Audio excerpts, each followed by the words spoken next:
আমরা দেখি যে কোরআন হাদিস ইজমা কিয়াস সবগুলো অ্যানালাইসিস করলে সঠিক ব্যবসায়ীর জন্য 9টি মূলনীতি আছে।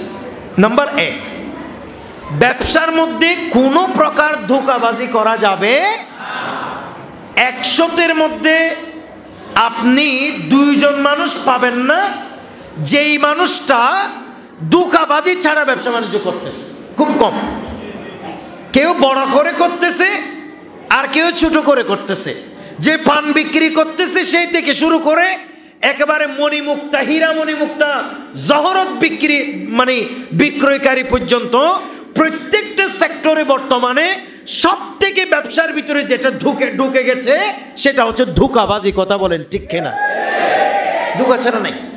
তাই ভাইরা, আমি বিশ্বাস করি আপনারা আজকে এখানে মসজিদে বসছেন, আমি আপনাদেরকে আজকে এগুলো সবক দিচ্ছি মনে করেন। আপনারা যদি এখান থেকে কিছু শিখতে পারেন, আজকে থেকে যদি এখান থেকেই মনে মনে এই এরাদানি মসজিদ থেকে বের হতে পারেন, আল্লাহ তোমার ঘরে, তুমি রবকে সাক্ষী রেখে বলতেছি, আজকের দিন থেকে কারোর সাথে টাউটগিরি, বাটপারি, ধোঁকাবাজি করে কোনো ব্যবসাই করব না, সঠিক নিয়মে ব্যবসা করব। এই সঠিক নিয়মে করতে গিয়ে তুমি ইচ্ছে করলে উপবাস রাখবা, ইচ্ছে করলে সম্পদে বরকত দিবা, সবগুলো তোমার হাতে ছেড়ে দিলাম। জোরে বলেন সুবহানাল্লাহ। তাহলে ওয়াজ শোনা সার্থক হবে। নবী করিম সাল্লাল্লাহু তাআলা আলাইহি ওয়াসাল্লাম একদিন এক সফরে যাচ্ছিলেন। এক ব্যবসায়ী তার পণ্য বিক্রি করছে, সে গম বা জব বিক্রি করছে। নবী করিম সাল্লাল্লাহু আলাইহি ওয়াসাল্লাম এভাবে হাত ঢোকাই দিলেন গমের ভিতর। দেখা যাচ্ছে যে ভিতরে গম কতগুলো ভিজা। কথা বলো না, ভিতরে গম কতগুলো কি ভিজা। এখন ভেজা দেখার সাথে সাথে নবী করিম সাল্লাল্লাহু আলাইহি ওয়াসাল্লাম বললেন, এটা সহিহ মুসলিমের হাদিস, হে আমার নবী বললেন, হে ব্যবসায়ী, তোমার এই গম উপরে শুকনা ভিতরে ভেজা কেন? সে বলছে, ইয়া রাসূলুল্লাহ ক্ষমা করবেন, একটু আগে বৃষ্টি হয়েছিল, বৃষ্টির কারণে আমি এই গমগুলো ভিজে গেছে এবং শুকনাগুলো আমি উপরে দিছি, ভিজাগুলো ভেতরে দিছি। তখন নবী করিম সাল্লাল্লাহু তাআলা আলাইহি ওয়াসাল্লাম বলছেন, এটাকে বলা হয় ধোঁকাবাজি ব্যবসায়ী। তোমার ব্যবসার পণ্যের ভিতরে কোনো রকমের যদি ভুল থাকে, কোনো রকমের যদি ডুপ্লিকেট থাকে, কোনো রকমের যদি কোনো সমস্যা থাকে, তুমি সেটা কাস্টমারকে দেখাতে হবে। আর যদি তুমি সেটা গোপন করে বিক্রি করো, আমার নবী বলেন এটার নাম প্রতারণা। মান গাশা ফালাইসা মিন্নি, বলে যেই ব্যক্তি এ ধরনের ধোঁকাবাজি করে সে আমি রাসূলের উম্মতের অন্তর্ভুক্ত না। একটু জোরে বলেন না নাউজুবিল্লাহ। প্রিয় ভাইরা আমার, সারা জিন্দেগি টুপি পরেছেন, সারা জিন্দেগি দাড়ি রেখেছেন, সারা জিন্দেগি নামাজ পড়েছেন, সারা জিন্দেগি রোজা রেখেছেন, রমজানের একটি রোজাও বাদ দেন নাই। কার জন্য? কথা বলেন। এমনকি মসজিদে আজান হলে অনেক মুসল্লি নামাজ, অনেক ব্যবসায়ী ভাইয়েরা নামাজে চলে আসেন। কথা বলেন ঠিক নেবে ঠিক। এবার আপনারা বলেন নামাজ সেটাও কার জন্য? আল্লাহর জন্য। নামাজ পড়েছেন আল্লাহর জন্য, রোজা রেখেছেন আল্লাহর জন্য, ইবাদত রিয়াজত দৈনন্দিন জীবনে সব কিছু করেছেন একমাত্র আল্লাহ তাআলার জন্য। কিন্তু ব্যবসার মধ্যে ধোঁকাবাজি করার কারণে আপনি নিজেও জানেন না, রাসূলুল্লাহর উম্মতের লিস্টিতে আপনার নাম নাই। আমার নবী বলেন মান গাশা ফালাইসা মিন্না, বলে যেই ব্যক্তি ব্যবসা বাণিজ্যের যে কোনো পর্যায়ে যে কোনোভাবে মানুষের সাথে ধোঁকাবাজি করে সে আমি রাসূলের উম্মতের অন্তর্ভুক্ত নয়। উচ্চ আওয়াজে বলুন নাউজুবিল্লাহ। নাম্বার 2, কোনোভাবে ব্যবসা বাণিজ্যে মিথ্যের আশ্রয় নেওয়া যাবে না। বলেন না ঠিক নেবে ঠিক। ব্যবসার মধ্যে কোনো মিথ্যার আশ্রয় নেওয়া যাবে না। আপনারা আমরা অনেকেই ব্যবসা বাণিজ্য করি, তো অনেকেই বলে যে টুকটাক ব্যবসা, টুকটাক যদি মিথ্যে কথা না বলি তাহলে তো ব্যবসা চলবেই না, আমার থেকে তো উপবাস থাকতে হবে। আল্লাহর কসম উপবাস থাকতে হবে না, কারণ আপনার তকদিরে যদি উপবাস লেখা না থাকে তাহলে আপনি ব্যবসা না করলেও, 1 টাকা বিক্রি না হলেও পেটের ভিতর রিজিক যাবে। আর যদি আপনার তকদিরের মধ্যে উপবাস লিখাই থাকে, লক্ষ কোটি টাকা বিক্রি করলেও আপনি খাইতে পারবেন না, পেট খালি থাকবে। কথা বলেন ঠিক কিনা? আগে আপনাকে এটার উপর ঈমান আনতে হবে। ফামান ইয়ামাল মিসকালা যাররাতিন খাইরান ইয়ারা ওয়া মান ইয়ামাল মিসকালা যাররাতিন শাররান ইয়ারা। বলে সবথেকে কষ্টের আয়াত, সবথেকে হতাশার আয়াত হচ্ছে এটা, আল্লাহর জমিনে কেউ জর্রা পরিমাণ ভালো কাজ করলে তার প্রতিদানও পাবে। আল্লাহর জমিনে কেউ যদি জর্রা পরিমাণ মিথ্যাচারিতা করে খারাপ কাজ করে তার প্রতিদানও আল্লাহ দিবে। এটা আমার কাছে অনেক টেনশনের আয়াত মনে হয়। একটু জোরে বলুন না সুবহানাল্লাহ। কাজে আপনি আমি যতই ইনিয়ে বিনিয়ে মিথ্যে কথা বলি, আমাদের মিথ্যা ধরার মালিক কে? আরো জোরে বলতে হবে কে? কাজে আজকে থেকে এখান থেকে কসম করে, আজ থেকে আমি দোকানে বসবো, কাস্টমার আসবে, হাসি মুখে কথা বলবো। এবং আমি একথা বল, আমি মিথ্যে বলি না, এটা বলার দরকার নেই। এটা জানে কে? জোরে বলো না কে? আপনি কোনো কাস্টমারকে প্রমাণ করতে চাইবেন না যে আমি মিথ্যে বলি না, কারণ আপনি যতই বলবেন কাস্টমার ততই ভাববে যে আপনি বেশি মিথ্যে বলেন।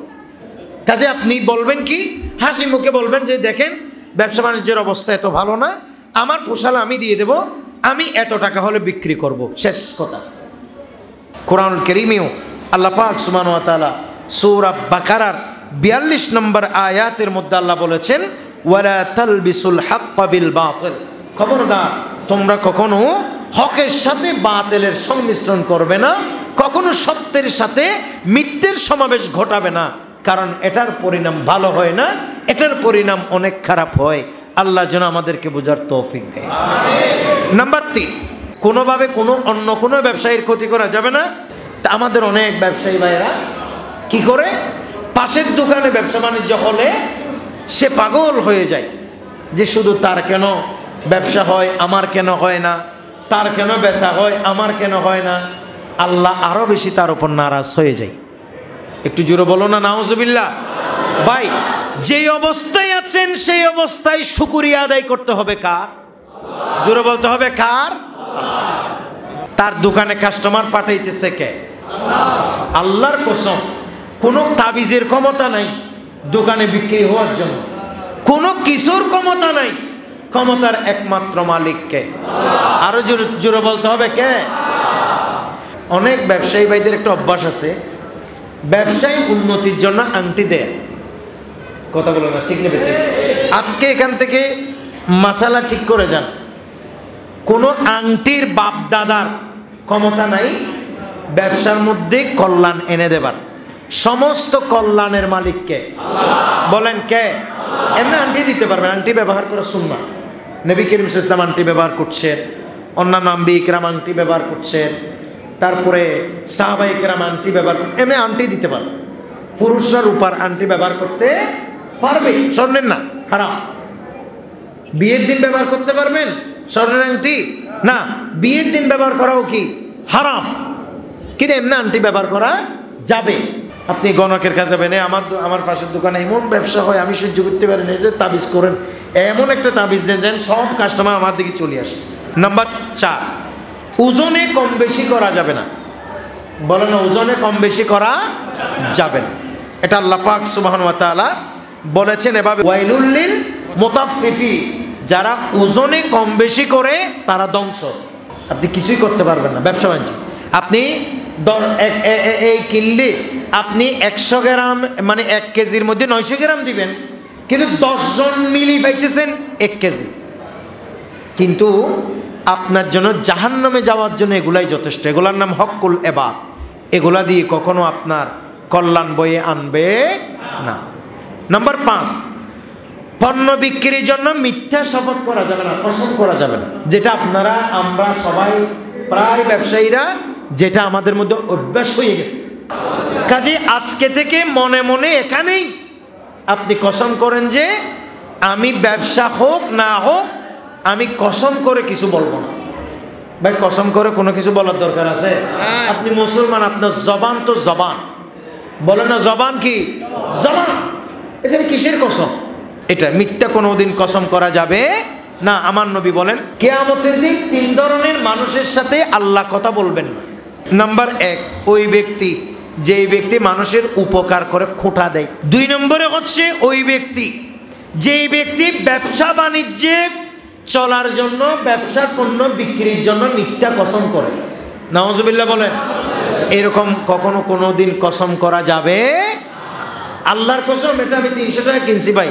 আমাদের সমাজে এখন এই কুসংস্কার প্রচলিত আছে। অনেক ব্যবসায়ী ভাইরা সকালে দোকান করে ক্যাশ বাক্স আসি এরকম করে, তারপরে প্রথম যে কাস্টমার আসে তার টাকাগুলো আর সালাম করে, সুমুদে করে, কথা বলা ঠিক নেবে ঠিক। এগুলোর সাথে দিন ধর্মের কোনো সম্পর্ক। এবং অনেকেই কসম করে কি ভাই ক্যাশ বাক্স ধরে বলতেছি, এটা কি বুঝলাম, হয়তো এটা আমার ব্যবসা ধরে বলতেছি। আস্তাগফিরুল্লাহ, এগুলো হারাম। এগুলির সাথে দিনের কোনো সম্পর্ক। আপনি ক্যাশ বাক্স বসবেন, ক্যাশ বাক্স এটা তো একটা কাঠ, এটা তো একটা গাছ, এটার কোনো ক্ষমতা আছে? ক্ষমতার মালিক কে? কাজে আপনি আল্লাহর কাছে সাহায্য চান, বিসমিল্লাহির রহমানির রহিম, বাস এটুকু, এটাই কাফি। আল্লাহর কাছে সাহায্য চান, আল্লাহ সারাদিন যেন আমার ব্যবসাটা ভালো যায়, বাস এটাই চান। আল্লাহ আমাদেরকে কবুল করো। কাজে মিথ্যে কথা বলার কোনো দরকার নাই। যে মিথ্যে কথা যেই বলে তার দিকে কিয়ামতের ময়দানে কে তাকাবেন? আল্লাহ তাকাবেন না, কথা বলবেন না। তারপরে নাম্বার 3 হচ্ছে যেই ব্যক্তি অহংকারের বশত নিজের লুঙ্গি ওই গিরার নিচে পড়ে। আপনারা যারা অনেকেই ফ্যান পরে, পায়জামা পরে, লুঙ্গি পরে, গিরার নিচে অহংকার বশত কোনোভাবে পরা যাবে। নাম্বার 6, নিজেও ব্যবসার মধ্যে কখনো নিজেও ঠকবেন না, অপরকেও ঠকানোর কখনো চেষ্টা করবেন না। নাম্বার 7, ব্যবসার সাথে সুদ মিশানো যাবে না। সবাই বলেন ব্যবসার সাথে কি মিশানো যাবে না? সুদ মিশানো যাবে না। অনেকেই বলেন আমার ব্যবসা একটু বাড়ার জন্য কিছু লোন নেওয়া দরকার। আপনাকে আগে দেখতে হবে ওই লোনের মধ্যে সুদ আছে কিনা। যদি সুদ থাকে, আপনি যে অবস্থায় আছেন আল্লাহর কাছে সাহায্য চান। আল্লাহকেই বলেন, আল্লাহ তুমি আমাকে যতটুক দিয়েছো এটুকুতে কাফি, আমার দ্বারা সুদ টুদ নেওয়া সম্ভব হবে না। একটু জোরে বলুন সুবহানাল্লাহ। কারণ ওয়াহাররামার রিবা, আমি যে আয়াত তেলাওয়াত করেছি, সুদকে আমাদের জন্য হারাম করেছেন কে? আল্লাহ। কাজেই কখনো কোনোদিন ব্যবসার মধ্যে সুদ মিশানো যাবে না। অনেক ব্যবসায়ীরা সুদি লাগায়, বলে তুমি আমার থেকে 2 লাখ টাকা নাও, মাসে মাসে তুমি ব্যবসা করে আমাকে 1000 টাকা বা 10,000 টাকা দিলে হবে, এটা সুদ। এই যে ব্যবসা করে 10,000 টাকা কামাবে তার কোনো গ্যারান্টি আছে? নাই। এই জন্য ফিক্স টাকা দিই, 2 লাখ টাকা দিচ্ছেন চুক্তিতে, বলো প্রত্যেক মাসে মাসে আমাকে 10,000 টাকা দিবা। তুমি ব্যবসায় লাভ হো লস হো এটা আমি বুঝি না, এটাকে বলা হয় সুদ। বলেন এটা কি সুদ? আমার নবী বলেন যেই ব্যক্তি সুদ খায়, রাসূল কারীম সাল্লাল্লাহু আলাইহি ওয়াসাল্লাম বলেন সুদের 70টির বেশি গুনাহ আছে। সব থেকে যেটা কম গুনাহ, ছোট গুনাহ, সেটা হচ্ছে নিজের মায়ের সাথে জিনা করার মতো। সুদ কখনো মানুষের কল্যাণ বয়ে আনতে পারে না। নাম্বার 8, অনুমান ভিত্তিক ব্যবসা বাণিজ্য করা যাবে না। অনুমান ভিত্তিক ব্যবসা বাণিজ্য করা যাবে না। কথার কথা, একটা কাপড়ের গায়ে টানছেন, কি পরিমাণ কাপড় আছে সেটা আপনিও জানেন না, যে কিনবে সেও জানে না, এটাকে বলা হয় অনুমান ব্যবসা। কি ব্যবসা? অনুমান। এটা টিকতেও পারে, মনে মোটামুটি এটাকে জুয়া খেলার মতো। সে কিনবে 10,000 টাকা দিয়ে, সেখানে 2,000 টাকার মালও থাকতে পারে, আবার 50,000 মালও থাকতে পারে। এটা ইসলামের মধ্যে জায়েজ।